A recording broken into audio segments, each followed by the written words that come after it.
সুস্মিতা রায়চৌধুরীর লেখা গল্প উপহার। সোফার এই কুশন কভারগুলো কোথা থেকে কেনা দিদিভাই? সুতোর কাজগুলো কি সুন্দর, একদম অন্যরকম। এই সোফাতে বসে আমার যতগুলো ছবি তোলা হয়েছে তা দেখে আমার সহকর্মীরা তো আমার থেকে বেশি কুশন কভারগুলোর প্রশংসা করেছে। মিমির জিজ্ঞাসু মুখের দিকে স্নেহশীল দৃষ্টি নিয়ে লিপি বলল, এই তো আমাদের পাড়ার মোড়ের দোকান থেকে। ও তাই? পাড়ার দোকানে এত ভালো কুশন কভার পাওয়া যায়? আমি কালকেই একবার যাব। এবার লিপি একটু বিব্রত হয়ে বলল, না মানে একদম একই জিনিস হয়তো পাবি না। আসলে সাদা প্লেন কভারগুলো কিনে এনে সুতোর কাজগুলো আমি করেছি। এবার মিমি অবাক হয়ে তাকালো লিপির দিকে। কি দারুণ হাতের কাজ গো তোমার দিদিভাই। তাই কাজগুলো একদম অন্যরকম। তুমি কি আগে কোথাও সেলাই শিখতে? হ্যাঁ রে, আমাদের একদম পাশের বাড়িতে একজন সেলাইয়ের দিদিমণি থাকতেন, স্কুলে শেখাতেন। ওনার কাছেই শিখেছি। কাটিং স্টিচিং সব শিখেছিলাম। ছোট থেকেই ভালোবাসতাম হাতের কাজ করতে। পড়াশোনায় আমি তেমন ভালো ছিলাম না রে। আমাদের তো নিজেদের সেলাই মেশিন ছিল না।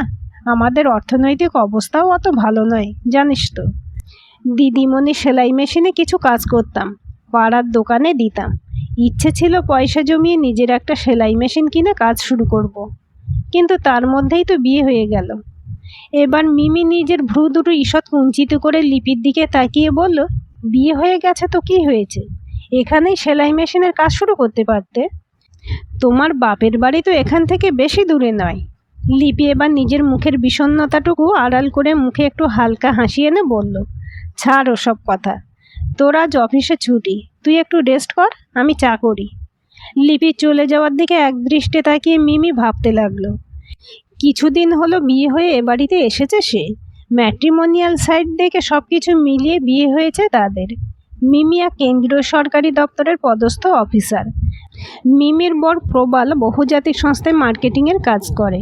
শ্বশুরবাড়িতে লোকজন বলতে সে আর তার বর প্রবাল, শ্বশুর শাশুড়ি এবং প্রবালের দাদা মানে তার ভাসুর শৈবাল আর তার স্ত্রী লিপি। অবশ্য তার এক ছোট ননদ আছে, রিক্তা, তবে তার বিয়ে হয়ে গেছে। শ্বশুরবাড়ি আসা থেকে মিমি দেখছে তার শ্বশুর শাশুড়ি বেশ রাশভারী মানুষ। শ্বশুর মশাই পেশায় আইনজীবী, এখনও প্রতিদিন কোর্টে যান। শাশুড়ি মা বেশিরভাগ সময়টাই ঠাকুর দেবতা পুজো অর্চনা আর আত্মীয় পরিজনদের সাথে ফোনে ব্যস্ত থাকেন। এই সংসারের পুরো দায়িত্বটাই প্রায় তার বড়জা লিপির উপরে। বিয়ে হয়ে এই বাড়িতে আসার প্রথম দিন থেকেই তার বড়জা লিপিকে বেশ ভালো লেগে গিয়েছিল মিমির। মিমি তার বাবা মার একমাত্র সন্তান, তাই দিদি দাদা ভাই বোন কেউ ছিল না তার। দিদির অভাবটা অনেকটাই পূরণ করে দিয়েছে তার বড়জা। প্রতিদিনই অফিসে যাওয়ার সময় খেতে বসে সে দেখতে পায় তার কোনো না কোনো পছন্দের পদ রান্না হয়েছে। কি করে যে লিপি তার পছন্দগুলো এভাবে জেনে যায় মিমি বুঝতেও পারে না, কিন্তু খুব খুশি হয়। মিমি লক্ষ্য করেছে লিপির মুখে হাসিটা সবসময় থাকে। আসলে মিমির মনে হয় যে লিপি তার পাওয়া না পাওয়া অপ্রাপ্তিগুলোকে তার হাসি দিয়ে ঢেকে রাখে। আজ প্রায় 5 বছর বিয়ে হওয়ার পরও লিপির এখনো সন্তান হয়নি। শাশুড়িকে ফোনে আত্মীয়দের কাছে এই নিয়ে আক্ষেপ করতে শুনেছে মিমি। বড় ভাসুর শৈবালের উপার্জনও খুব একটা বেশি নয়, একটা ছোট বেসরকারি সংস্থায় কাজ করে। তাই লিপি সংসারে পরিশ্রম করে সবটুকু পূরণ করার চেষ্টা করে, সবার মুখে হাসি ফোটানোর চেষ্টা করে। কিন্তু পরিবারের অন্য সদস্যরা কেউ তার মুখের হাসি ফোটানোর বিন্দুমাত্র চেষ্টা করে না। ভাসুর শৈবাল মানুষটা অবশ্য খুব খারাপ নয়, তবে খুব শান্ত, চুপচাপ। কোনো কিছুর প্রতিবাদ করার বা নিজের থেকে সিদ্ধান্ত নেওয়ার মতো মানসিক জোর তার নেই।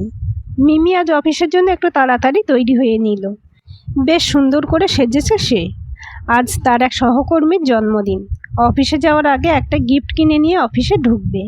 শাড়ির সাথে ম্যাচ করে একটা ব্যাগ নিল। এই ব্যাগটা তাকে বিয়েতে তার বড়জা লিপি দিয়েছে, খুব সুন্দর দেখতে। বেরোনোর মুখেই লিপি বলল, মিমি ব্যাগটা তোর পছন্দ হয়েছে? তুই নিয়ে যাচ্ছিস অফিস? হ্যাঁ দিদি ভাই, ব্যাগটা খুব সুন্দর দেখতে। আজ অফিসে একটা অনুষ্ঠান আছে, তাই নিয়ে যাচ্ছি। লিপি এবার একটু ইতস্তত করে গলার স্বরটা একদম নিচে নামিয়ে মিমির কাছে এসে বলল, আসলে তোর বিয়েতে একটা সোনার জিনিস উপহার দেওয়ার ইচ্ছে ছিল আমার, কিন্তু শাশুড়ি মা বললেন তোমার অত খরচ করার দরকার নেই। বাড়ি থেকে যে সোনার জিনিস দেওয়া হবে তার মধ্যে থেকে একটা দিও। তাই আমি নিজে হাতে ব্যাগটা বানিয়ে দিলাম। মেশিন সেলাইয়ের কাজটা সামনের দোকান থেকেই করিয়ে নিয়েছি।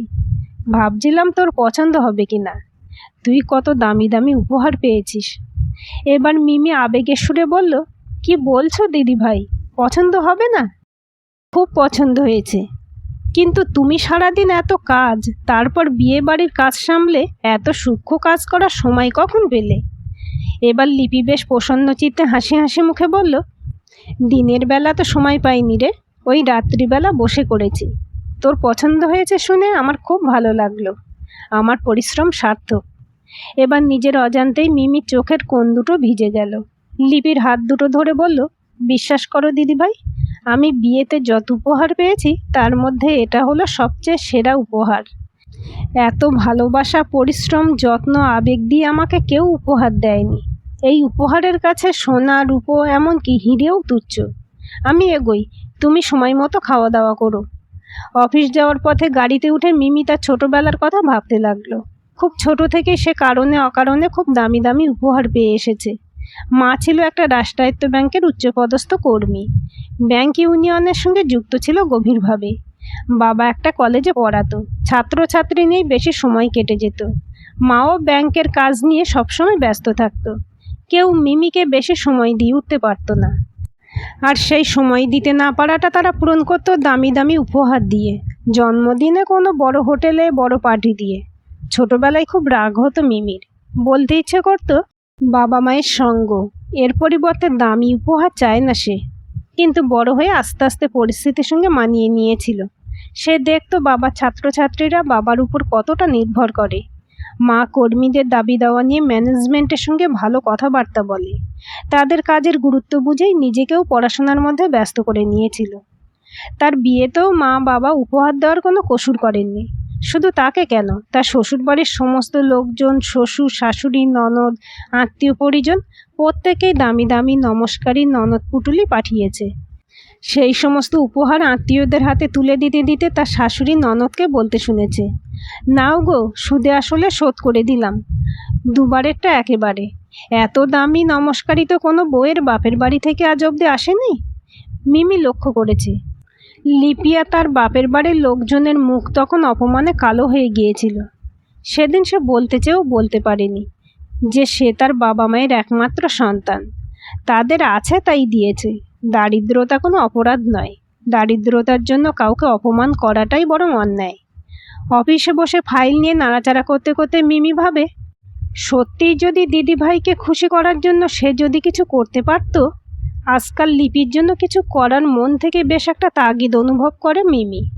রাত্রে শোবার সময় মিমি প্রবালকে বলল, জানো, দিদিভাইয়ের হাতের কাজ না খুব সুন্দর, খুব সুন্দর সেলাই করে। আজ অফিসে সকলে কত প্রশংসা করছিল ব্যাগটার, অনেকে তো অর্ডারও দিতে চাইছিল। আসলে বাড়িতে একটা সেলাই মেশিন আর একটু ব্যবস্থা করে দিতে পারলে দিদিভাই বাড়ি থেকেই কাজ করতে পারে। কাটিং, স্টিচিং দিদিভাই সব জানে, ভালো ব্লাউজও বানাতে পারে, আর আজকাল তো এসবের খুব চাহিদা। প্রবাল বেশ গম্ভীর মুখে বলল, কেন, বৌদির কি বাড়িতে খাওয়া পড়ার অভাব আছে যে সেলাই করে উপার্জন করতে হবে? শুধুমাত্র অভাব থাকলে কি অর্থ উপার্জন করতে হয়? অভাব তো আমারও নেই, কোনোদিনও ছিল না, তাও আমি চাকরি করি। দিদিভাই সেলাইয়ের কাজটা ভালো করে, করতে পারলে খুশি হয়। যে কোনো শিল্পী, সৃজনশীল মানুষ তো তার সৃষ্টির মাধ্যমেই আনন্দ পায়। তার সাথে যদি একটু অর্থ আসে ক্ষতি কি? হাত খরচের জন্য তো অন্তত অন্যের কাছে হাত পাততে হবে না। তুমি একবার এ ব্যাপারে মা বাবার সঙ্গে কথা বলে দেখো না। এবার প্রবাল খুব জোরে হেসে উঠল। সূচি শিল্প নাকি আবার শিল্প, তা আবার সৃষ্টি। মা বাবা এসব ব্যাপারে একেবারেই মত দেবেন না, আমি নিশ্চিত। আর তুমি এখন রাত্রিবেলা এসব কথা বলে সময় নষ্ট করো না।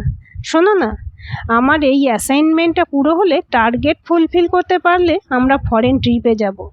তুমি কোথায় যেতে চাও বলো? আমার অবশ্য, প্রবালকে মাঝপথে থামিয়ে দিয়ে মিমি বলল, আমি বড্ড ক্লান্ত, ঘুম পাচ্ছে, পরে কথা বলবো এ ব্যাপারে। মিমির বুঝতে অসুবিধা হলো না যে প্রবাল আসলে একজন আত্মকেন্দ্রিক উচ্চাকাঙ্ক্ষী মানুষ। পৃথিবীতে আসলে কিছু মানুষ থাকে যারা নিজের কথা ছাড়া আর কিছু ভাবতে পারে না। অন্যের ভালো লাগা খারাপ লাগা বোঝার মতো সূক্ষ্মতা বোধ তাদের থাকে না। এরপর দুর্গাপুজোর আগে তার ছোট ননদ রিক্তা আর তার বর এলো পুজোর উপহার দিতে। মিমি লক্ষ্য করলো রিক্তা তার জন্য একটা বেশ দামি বালুচরি শাড়ি এনেছে, আর শাশুড়ি মায়ের শাড়িটাও বেশ দামি। শুধু লিপির শাড়িটা হালকা রঙের একটা কম দামি হ্যান্ডলুম শাড়ি। সকলকে উপহার দিয়ে দেওয়ার পর রিক্তা লিপির হাতে শাড়িটা দিয়ে বলল, বড় বৌদি, তুমি তো বিশেষ বাইরে কোথাও যাও না, তাই তোমার জন্য হালকা শাড়ি একটা কিনলাম। এবারে আসলে খরচটা একটু বেশি হয়েছে। ছোট বৌদি আসলে মাঝে মাঝে অফিসের পার্টিতে অনুষ্ঠানে যায়। ওর বাপের বাড়ির আত্মীয় পরিজনও খুব ধনী, তাই ওর জন্য বালুচরিটা নিলাম। লিপি হাসি মুখে বলল, না না, ঠিক আছে, তুমি যা দিয়েছ আমি তাতেই খুশি। মিমি দেখল বাড়ির সব মানুষই চুপচাপ, কেউ এই ঘটনার কোনো প্রতিবাদ করল না। অথচ এই উপহার দেওয়ার মাধ্যমে এই সংসারের লিপির অবস্থানটা ঠিক কোথায় সেটা বুঝিয়ে দিল রিক্তা। এবারে বেশ বিরক্ত হয়ে মিমি বলল, রিক্তা, কিছু মনে করো না, তুমি আমার থেকে ছোট, আমি তোমার বৌদি হই, তাই বলছি। দিদিভাই তো আমার চেয়ে বড়, আর এ সংসারে দিদিভাইয়ের অবদান আমার থেকে অনেক বেশি, তাই দামি শাড়িটা তোমার দিদিভাইকেই দেওয়া উচিত। আর দিদিভাই অফিসের পার্টিতে অনুষ্ঠানে যায় না তো কি হয়েছে, আত্মীয় পরিজন পাড়া প্রতিবেশীদের অনুষ্ঠানে তো যায়। মিমির এই প্রতিবাদ সকলের কাছে অপ্রত্যাশিত ছিল। হঠাৎই পরিবেশটা ভারী হয়ে উঠল। সেটা হালকা করতেই লিপি বলল, আরে না না, আমি তো হালকা শাড়ি একটু পছন্দ করি। রিক্তা তো জানে, সেজন্যই কিনেছে।